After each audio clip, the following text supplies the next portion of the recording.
see. Welcome to Peter Jones' senior exhibition. He will have 15 to 20 minutes to make his presentation. At the end of that time, the panel, which is composed of teachers and community members and students, will deliberate, and the audience will be asked to leave the room. Please do not leave before the end of his presentation. And please give Peter your respect and attention. Also, after he finishes his presentations, we will have questions, and you'll be invited to ask questions at that point as well. So, Peter, you all set? Yep. All right. Well, without further ado, Peter Jones.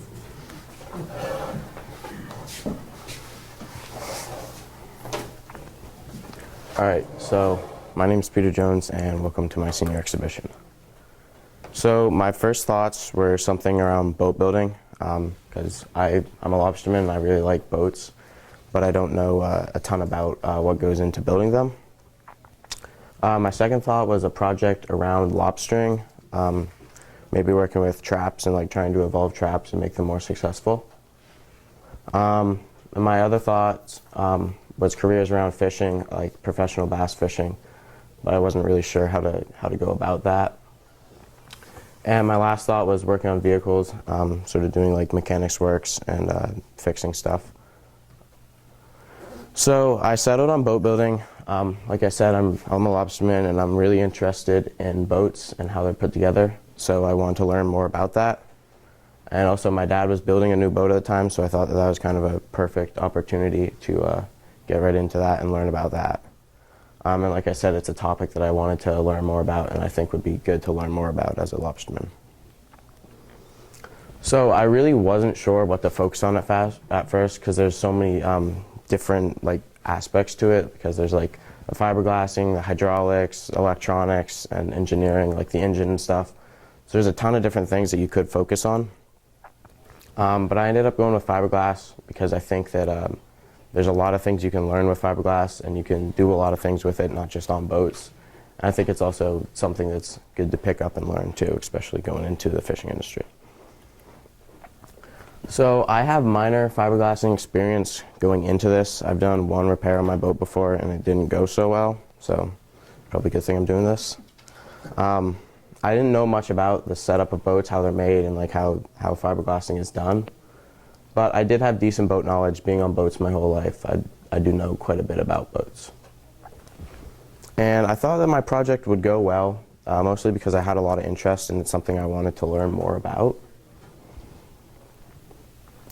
So it took me some time to come to my essential question because I wasn't really sure how to formulate it or what to tie it into.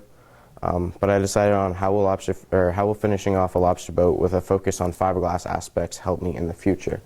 And I chose this because I think it ties it into my future and makes it relevant to me.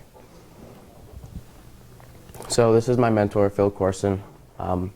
He studied boat building at Washington County Vocational Technical School. He's been working on boats for over 35 years. He started working with Ralph Stanley, who's a very well-known wooden boat builder in Southwest Harbor, and then moved on to work for Mac Pettigrew, who's the co-founder of one of the biggest fiberglass boat companies in Maine and also in the lobster fishing industry. And he was also working on my dad's boat, so that was a good opportunity again. So I want to go over a few things so I'm not repeating myself throughout the presentation, just some basic things. So CSM or matte versus 1708, these are the two types of fiberglass we use mainly. CSM is chopped strand matte, which is the picture in the middle, which is the type of fiberglass cloth. It's a lot more, as you can see, like sort of random, like not really like a pattern to it, which allows it to form to things better, and also you can sand it down and finish it off better. And then 1708 is the picture on the right, which is a much more uniform woven fiberglass, which allows for better strength. Then the basic fiberglassing structure we used a 3-layer structure, which was a layer of matte, and then a layer of 1708 with a layer of matte over it. That was just to get it to stick well and form and be stronger. So gel coat is sort of like a paint, but it's like more of a resin, but you use it like a paint. So it's a resin with a hardener that hardens to like a a shiny coat that's UV resistant and water resistant, so it keeps the fiberglass like in good shape and not get damaged by the sun or water. The next thing is an air roller, which is the picture on the left, and this is you use it sort of just like a paint roller to roll it out, and you go over the fiberglass once you've wetted it out with resin to get the air bubbles out of it so that it sticks better. And the last thing was resin and hardener, and these are what you use with fiberglass cloth to make it stick. And so it's a two-part thing. Resin is like a liquid, and then you mix in the hardener, which is what allows it to kick and harden up. And so the basic formula for that is 15 cc's of hardener to 1 quart of resin. So this is the beginning, and I didn't get to do much about the beginning because when we got the boat, it was already the hull and top together. So I did a little research, and I read an article on proptalk.com, which was talking about the molding of fiberglass boat hulls. And so basically how this hull is formed is it's formed from a fiberglass mold, which is then sprayed with a thick coat of gel coat and then fiberglass cloth over it and then popped out of the mold. And same with the cabin top. And so the picture on the bottom right is how we received the boat. We received it with the cabin top on the hull and the engine and the shaft, and then we did everything from there. So these were the first steps. When I got there, the first thing that I did was just sort of get into it was cutting out the cabin windows. And this was a fairly simple task. Phil and I did this, but it was good to sort of just jump into something like that where you're just measuring and making sure everything's even and cutting that out. So the next thing we did was frame up the forward cabin deck. And so that's the picture on the bottom right.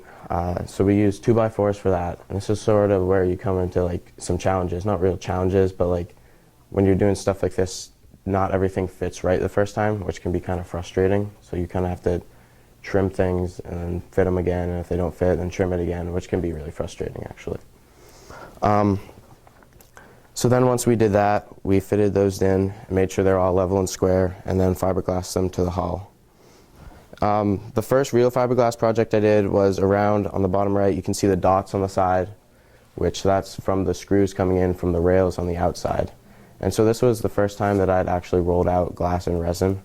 And another thing that's kind of tricky is when you're doing this is you have to find like a happy medium, because you don't want the resin to be too thick on the fiberglass or too thin, because if it's too thin, it won't stick. But if it's too thick, then it also won't stick. It'll slide around and it'll take too long to kick.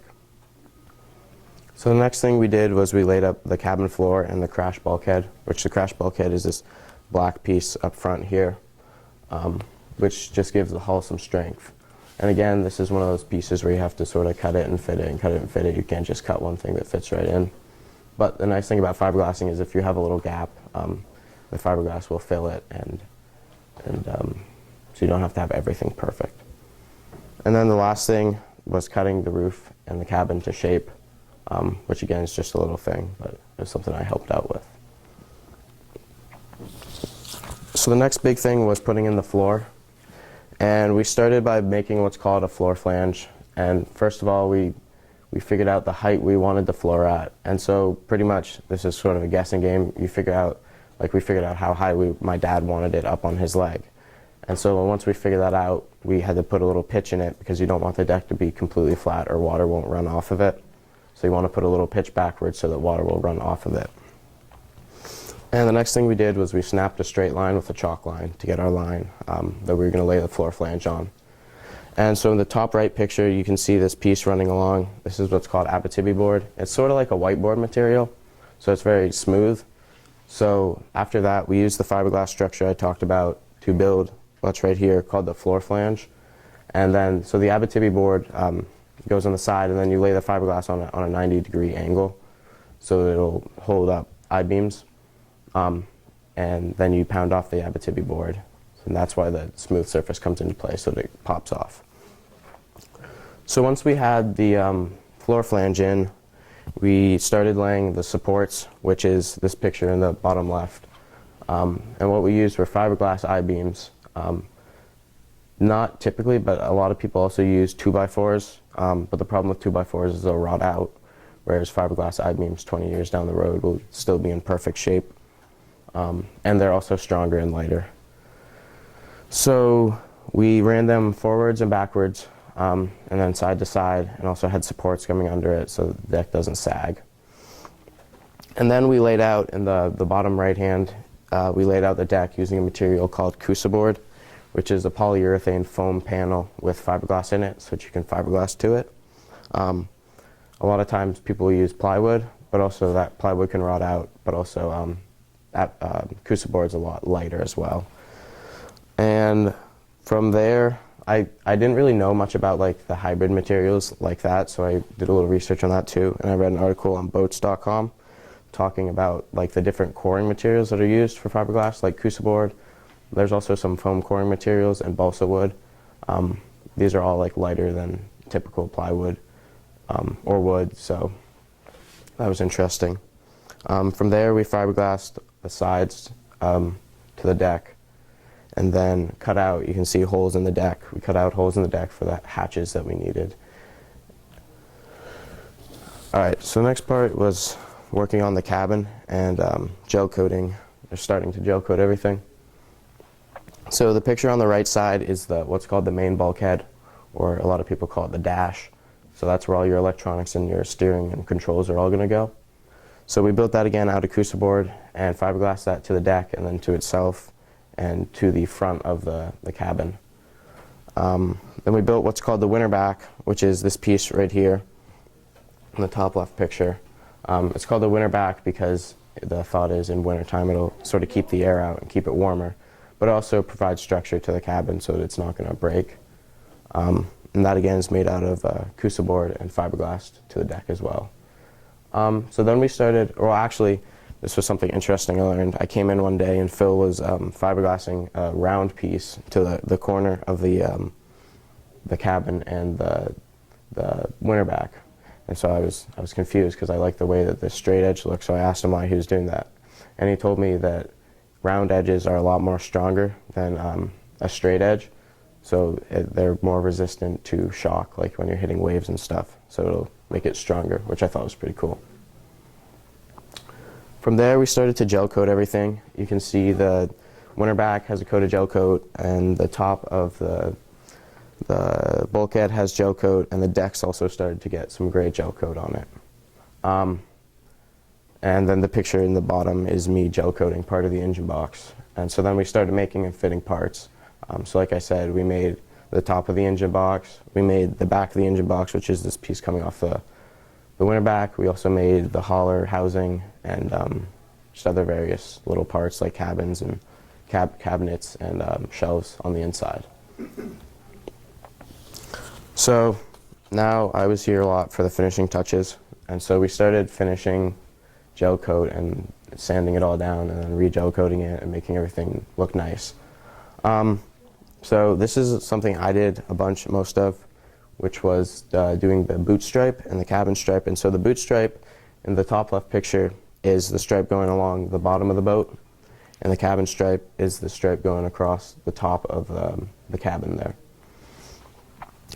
And this is where we ran into some troubles, or not troubles, but a little challenge. So on the bottom right-hand picture, you can see the color is like a super bright yellow. And so we figured out that we were painting a green paint right onto a white surface, which was making it a lot brighter and not making it the green we wanted, like the lime green up top. So that was interesting. And so we had to buy a primer so that it would be more lime green. So I did that, and then the picture in the top right is just me sanding down the gel coat so that the paint will stick. And then we put on the trap rack, which isn't super fiberglass related, but I was there and helped with that a lot, which this is the trap rack in the bottom left. It's the bars that go across and up and down, and also the stern deck, which helps be able to fit more traps on. At this point, the windows came in, and we started to put in the windows as well. Just fitting those in and putting caulking around them so they don't leak. And then the last step was really to clean everything up, all the fiberglass and gel coat, and for this we just used a rag and acetone solvent to clean off like caulking and just dirt and grime that have got on it. And that's the finished boat in the water. Very nice. So what? I think this is definitely really important to my future if I continue lobstering, because I'll be able to at least make small repairs on my boat, if not even be able to build my own boat or be involved with building my own boat, which could save me a lot of money. Also, I think it'll open up a lot of job opportunities, especially like in Maine. We have a ton of boat yards and we have a ton of boat builders too, and having skills like this would be really good and really like put me ahead of people for trying to get a job like that if I was going to do that in the future. Where do I go from here? So next year I'll be studying marine transportation operations at Maine Maritime Academy. And so although this isn't directly involved with transportation, I think it'll be good skills to have working in the maritime industry. And if I wanted to switch majors, it could be more involved. But also if you're out on cruise and somebody doesn't know how to do something or needs help with something, then I'll know how to do something like that. So I'd like to say thank you to my mentor, Phil Corson. He taught me a lot and was an awesome mentor and helped me through this whole process. I'd like to say thanks to my dad, Eric Jones, for building the boat, I guess, being there for me and letting me have this opportunity. Also, I'd like to say thanks to Todd Goodell, who was there a lot, who taught me a lot about the other systems that go into the boat and the other operations. And also Miss Dillon for being an awesome senior X teacher and helping me with my project. Thank you.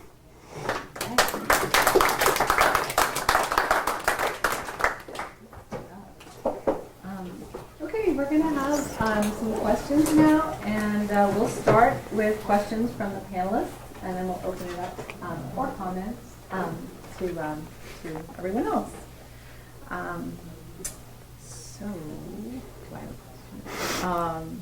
I remember this guy, I think he was out in Gotts, who ended up building a house out of fiberglass, if you guys go into it. Do you have any like ideas of like, oh, like maybe I'll build I don't know, doghouse, or I don't know, have you thought of any other things that you might want to do, like either new, like in the near future, like personal projects with fiberglass? Not really, other than like building little things for my boat out of fiberglass, but not like the boat itself. I guess that's probably the extent of that for me.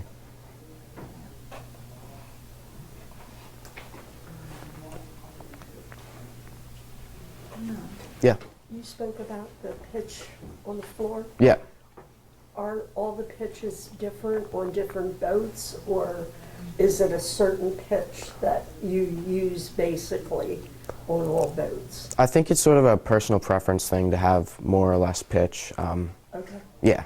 So if like the more pitch you have, the faster it's going to drain. So yeah. Yeah. Peter, what was your biggest aha moment, a surprise or unanticipated challenge in this whole process? I guess it was, I don't know. At first I struggled a lot with wetting out the fiberglass and like being able to go fast enough to keep giving it to fill, but also like getting it wet enough that it's not just going to not stick. So I guess finally once I got in that rhythm, it went really well, but it was sort of getting into that rhythm of getting it wet enough but not too wet that it was going to slide around. And was there undue stress knowing it was your dad's boat and you were working on, or? Definitely. Definitely there was a little bit of stress and kind of surprised that I was allowed to work on it.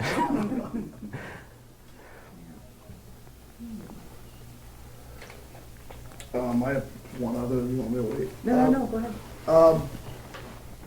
Well, it sounds like you had to, did you think about, or probably did, that you were going to weave in all these other disciplines like math and science and other pieces? Did you anticipate that? I mean, the process? I knew that they were all involved, but I didn't really think a lot about that during my process. Okay. And you mentioned bass fishing. Any applications towards any of this, towards other things you like to do? Like fiberglassing? Yeah. Well, I mean, if you have boats, it's good to know how to work on them. So I think that's, like I said, it's pretty important to know how to do that. Thank you. No, I think you did really good, Peter. Thank you. You're too easy on them. I have actually one more question. Yeah. So, you've worked on different boats. Is there any downside to fiberglass as a material? Just curious. I know working with it can be dangerous sometimes. There's a lot of health risks if you're not wearing the proper protection. But for like building boats, definitely composite materials are the best way to go. I know a lot of people say like wooden boats are more comfortable, but like composite materials are way more durable in the long run. Peter, I don't want to put you on the spot, but before and after, the weight of the shell, if you will, you know, when you started the picture and boat in the water, what's the weight differential, if you know? I honestly don't know, but yeah, I honestly don't know. Phil? Can we answer that? Sure. It goes, so when we get the shell and the engine, it's like 5,500 pounds to 6,000. When we finish, it's probably up around 11,000. Wow. Yeah. So, Yeah. I think he did a great job, and he learned a lot about fiberglass, which, you know, it's not a great thing to learn sometimes, but I think he learned on how to put stuff together too, even if it's not glass, and he learned to think a lot about angles and curves and stuff, so, and you know, you gotta kind of have an eye for stuff on pleasing to the eye on how things work. I think he learned to think about that too. it's an art. Yeah. And how's the boat? How's it? It's still floating. Okay. It came out great. Yeah, it came out awesome. What's the name of the boat? Peter Elizabeth. Very nice. Many people don't know that Peter's middle name is Elizabeth. Yeah. That's awesome. Carol's the parent. All right. Does any of the panelists have any further questions? All right. So, does anyone else want to give Peter either a comment or question from the audience?